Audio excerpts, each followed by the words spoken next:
నుంచి ఎదురు చూస్తున్నటువంటి సంగతి మనందరికీ తెలిసిన విషయమే. చాలా బాగుంది కల్కి మూవీ.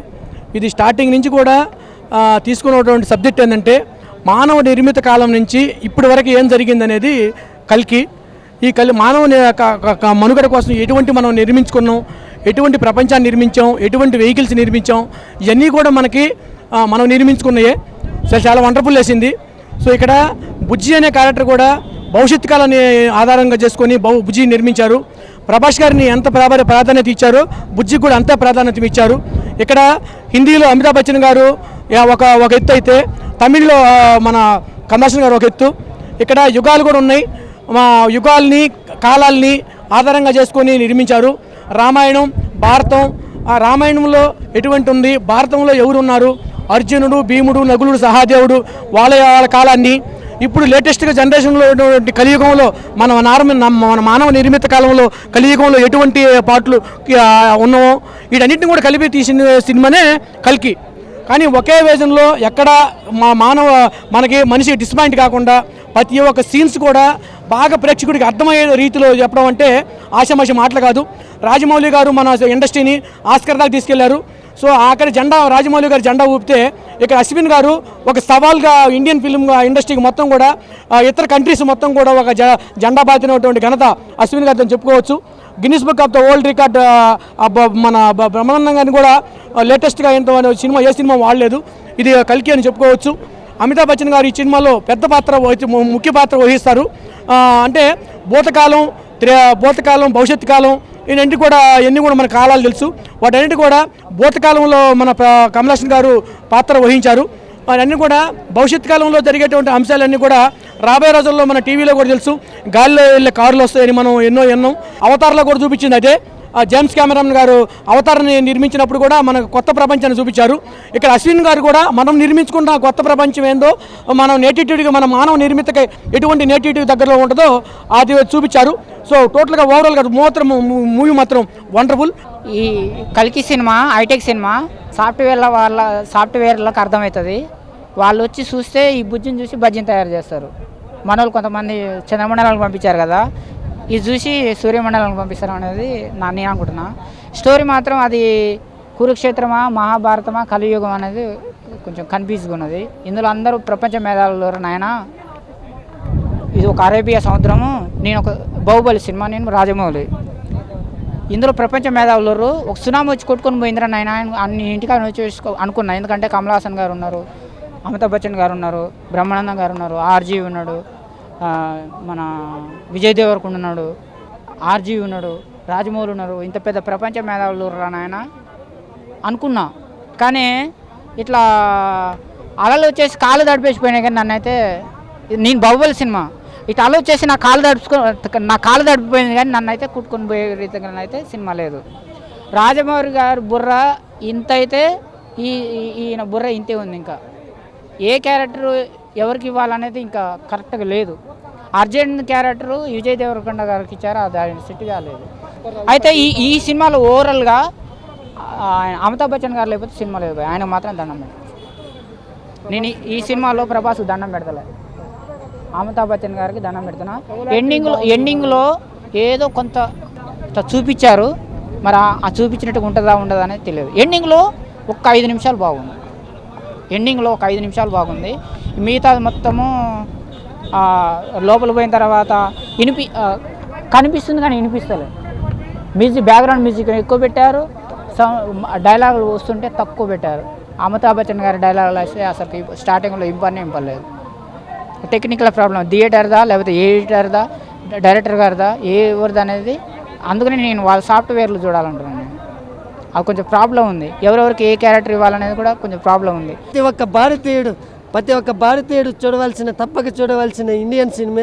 ఇలాంటి సినిమా మిస్ అయితే లైఫ్ లాంగ్ బాధపడతారు.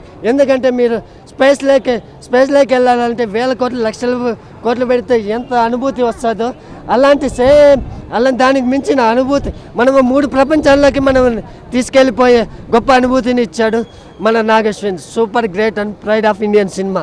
मुझे बड़ा अच्छा लगा। मैंने फर्स्ट डे फर्स्ट शो देखा था और मैं काफ़ी खुश हूँ कि मैंने एक्चुअली ये फ़िल्म देखा, क्योंकि ऐसे इस तरह का जो इतना हाई बजट फ़िल्म है, highest budget so far has been used for this particular film, और बहुत अच्छा फ़िल्म था। जो डायरेक्टर्स हैं नाग अश्विन और जो प्रोड्यूसर्स थे उन्होंने बहुत अच्छा काम किया ये फ़िल्म पे।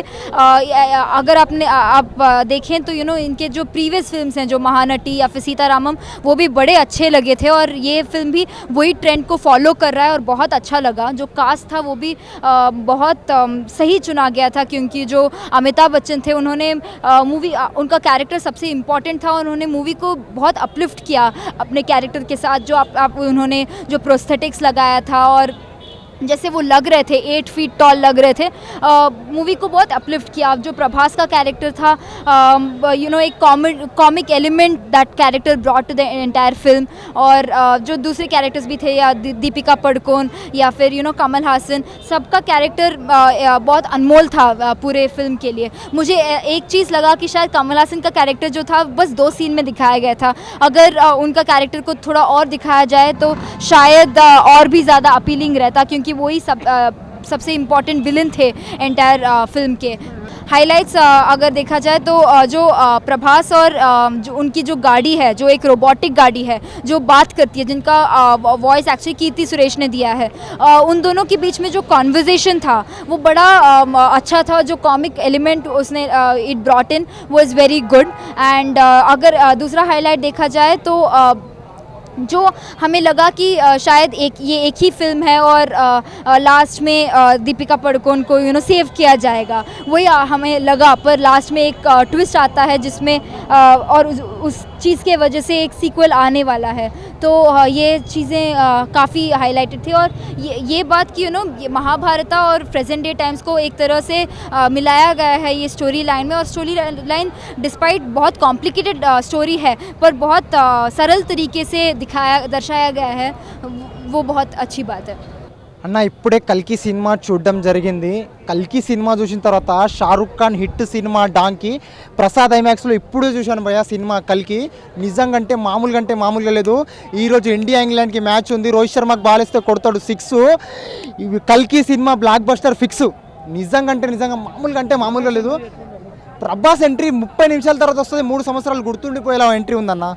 నిజంగా బాలీవుడ్, టాలీవుడ్, హాలీవుడ్, కాలీవుడ్ అన్ని వుడ్లను దాటిపోయింది సినిమా. ఇంత మంచి సినిమాని నాగ్ అశ్విన్ గారు తీస్తారన్నదే ఒక ప్రశ్న ఉండే, అందరికీ అనిపించింది ఆయన ఏం డైరెక్షన్ చేస్తాడు అది ఇది అనిపించింది. బట్ అందరు డైరెక్టర్లను రాజమౌళిని మించిపోయిండు.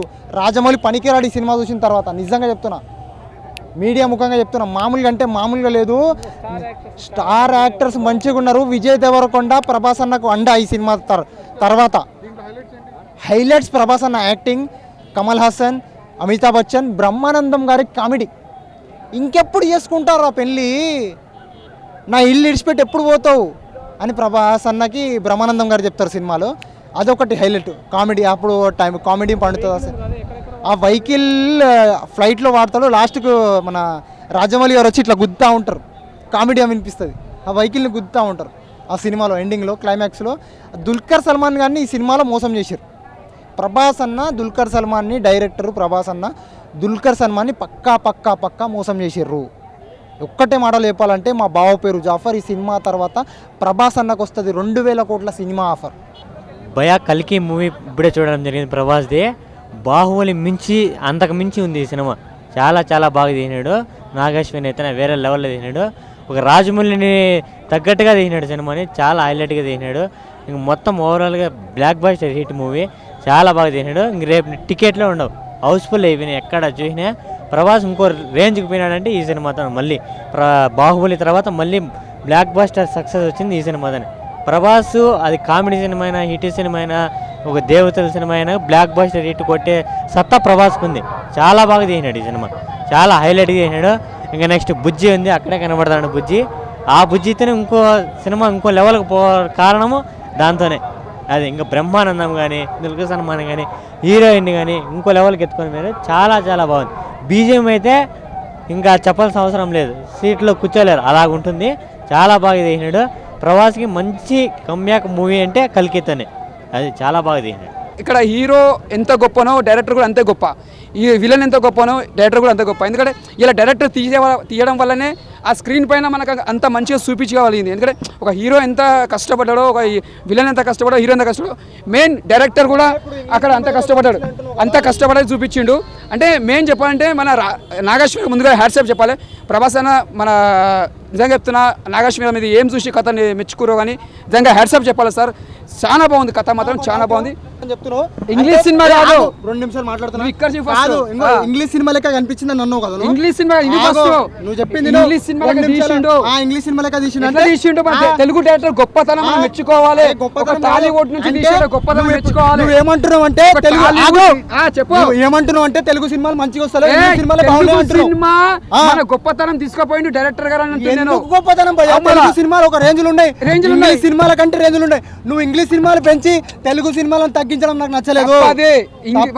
సినిమా డైరెక్టర్ మనకు ఇంగ్లీష్ లెవెల్ తీసుకుపోయిందంటే తెలుగు లెవెల్ తెలుగు మాతృభాష, అది కరెక్ట్. మాతృభాష ఇక్కడ మాతృభాష గొప్పతనం, భాష గొప్పది కరెక్టే. మన మాతృభాష ఎక్కడ తీసుకుపోయిన సినిమా ఒక టాలీవుడ్ హాలీవుడ్ మెచ్చుకుంటారు తీసుకుపోయిన మన తెలుగు భాష గొప్పతనం. టాలీవుడ్ హాలీవుడ్ కాదు, చెప్పు. తెలుగు సినిమా డైరెక్టర్ తీస్తే ఏ వుడ్ అయినా మెచ్చుకోవాలి. అది మన తెలుగు స్పెషాలిటీ, అది మన తెలుగు గొప్పతనం. అందుకే అంటున్నా ఇంగ్లీష్ సినిమాలకు ఉంది అది ఉందని చెప్పకు. ఇంగ్లీష్ వాళ్ళు పరిచయం అయిపోతే మన సినిమా చూసి అర్థమైందా? ఇంగ్లీష్ వాళ్ళు ఎందుకు పరిచయం అవుతారు భయ్? మేమే పరిచయం అవుతున్నాం. ఆల్రెడీ నువ్వు పరిచయం అయిపోయావు. సినిమా బాగుందా? Block buster. సినిమా గురించి ఒకటే మాట చెప్పుకోవాలంటే ఇచ్చి పడేసిండు కాదు, 2 నుంచి 3 వేల కోట్లు పక్క రాకపోతే నన్ను అడుగు. నిన్ను అడిగేమో పక్క ఆటోమేటిక్ వచ్చేస్తాయి పైసలు, అవసరమే లేదు. అన్న రాసి పెట్టుకోరన్నా, మన బాహుబలి రికార్డ్ ఎంత కొట్టిందో ఫస్ట్ పార్ట్ సెకండ్ పార్ట్, దాని మించి రెచ్చిపోతుంది మరి ప్రభాస్ అనేది. అంటే మెయిన్ గొప్పతనం మీద డైరెక్టర్ ఎంత గొప్ప తీసిన. ఇంకొక మాటలు చెప్పుకోవాలంటే తెలుగు డైరెక్టర్లు ఎవ్వరు పనికిరారు భయ నాగశ్విన్ ముంగల. అట్లా అనదు, తప్ప కాదు. సినిమా ఏమన్నా తీసిండా? ఏమన్నా సినిమా తీసిండా? అట్లా కాదు, అందరు గొప్పనే అంటే ఎట్లా అంటలేను, వాళ్ళని మించిన డైరెక్టర్ తప్పు అట్లా అందరు రాజమౌళి, అది ఓన్లీ రాజమౌళి అని తప్ప కొడతారు. కాదు, నాగశ్విన్ ఉండు,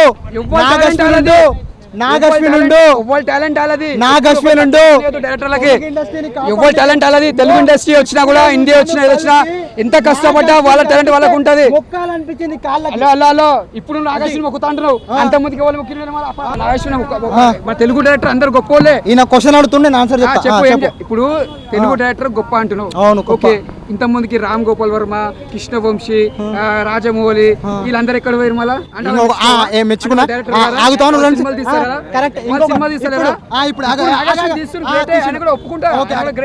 నమస్కారం చెప్పింది. ఇంత మంచి డైరెక్టర్, అంత పెద్ద డైరెక్టర్ ఆర్జీవి, రాజమౌళి, దుల్కర్ సల్మాన్, కమల్ హాసన్, అమితాబ్ బచ్చన్ ఎందుకు వచ్చారు? స్టోరీ నచ్చొచ్చారు. అదే నాగశ్విన్ స్పెషాలిటీ. అది తమ్ముడు, నాగశ్విన్ స్పెషాలిటీ స్టోరీలో దమ్ము ఉంటే ఆటోమేటిక్ ఏదైనా సక్సెస్ఫుల్ అవుతుంది. బ్లాక్ బస్టర్ సినిమా తెలుగులో ఎవ్వరు ఏం చెప్పినా నమ్మకపోయినా ఇంత మంచి బ్లాక్ బస్టర్ సినిమా